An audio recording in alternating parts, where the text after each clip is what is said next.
मैं सुनील भारतवंशी, जिला अध्यक्ष बहुजन मुक्ति पार्टी व जिला संयोजक राष्ट्रीय अत्याचार निवारण बल।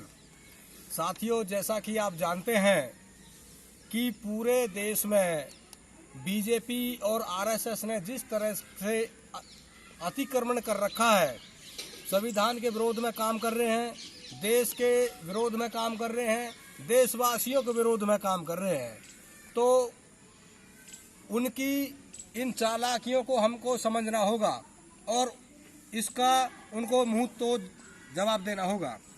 तो साथियों, भारत मुक्ति मोर्चा और बहुजन क्रांति मोर्चा के माध्यम से अभी 6 अक्टूबर को नागपुर में जो आरएसएस का जो हेडक्वार्टर है उसका घेराव किया और उससे आरएसएस घबरा गई, बीजेपी घबरा गई। अब उनके नीचे से जमीन खिसक चुकी है और हमारा आंदोलन आगे बढ़ रहा है। तो साथियों, ये जो संविधान के विरोध में जो बीजेपी काम कर रही है, जब हमारे संगठन, हमारे नेता जब कहीं जनसभा करते हैं तो ये उसका विरोध करते हैं और उसमें अड़ंगा डालने का काम करते हैं। अभी जो 27 जून को जो हरियाणा में जो रोहतक में जो डीएनए कॉन्फ्रेंस होने वाली थी उसका विरोध किया। ब्राह्मणों ने फरसे दिखा करके विरोध किया।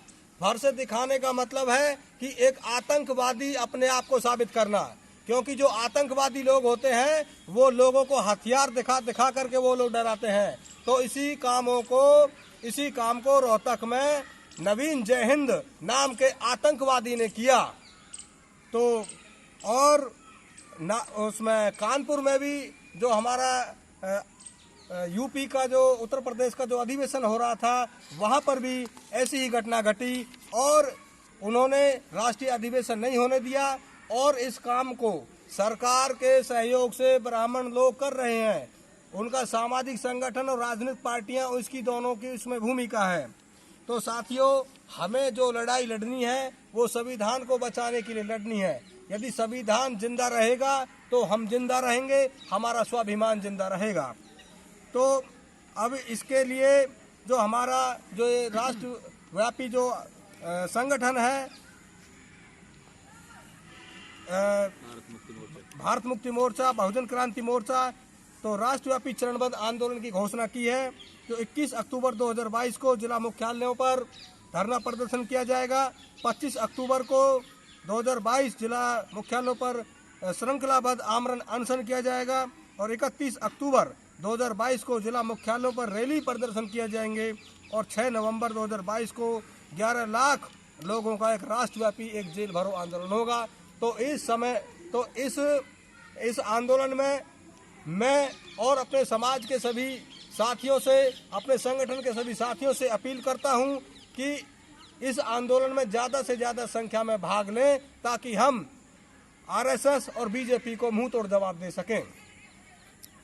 और इसके साथ ही मैं ये कहना चाहूँगा कि हमारे कई लोग अपने आप जो हमारी जो पहचान बताते हैं वो कोई दलित बताता है।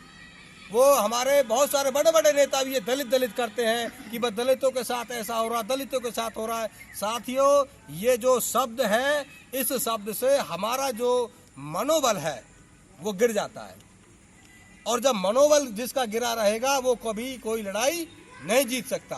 तो साथियों, एक तो मैं आपसे निवेदन करता हूं कि कोई भी अपने आप को दलित ना कहे। आप इस देश के मूल निवासी हो, आप इस देश के योद्धा हो, आप इस देश के शासक हो। ऐसी भावनाएं अपने दिल में रखें ताकि आपका जो मनोबल है ना वो ऊंचा रहे और ताकि आप दुश्मन से लड़ाई जीत सकें। और इसी के साथ में अपने समाज के जो बहुत बड़े बड़े जो नेता हैं उनसे भी मैं गुजारिश करता हूं कि वो हमारी जो पहचान है, जो संवैधानिक पहचान है, उससे ही हमारी पहचान करें। यदि कोई एससी है तो वो सिर्फ इतना कहे कि वह एससी के साथ इस तरह की घटनाएं हो रही हैं, वो दलित शब्द का प्रयोग ना करें। तो इस मौके पर मैं इतना ही कहना चाहूँगा। आप सभी ने मेरी बात सुनी, आप सभी का धन्यवाद। जय भीम, जय मूल निवासी।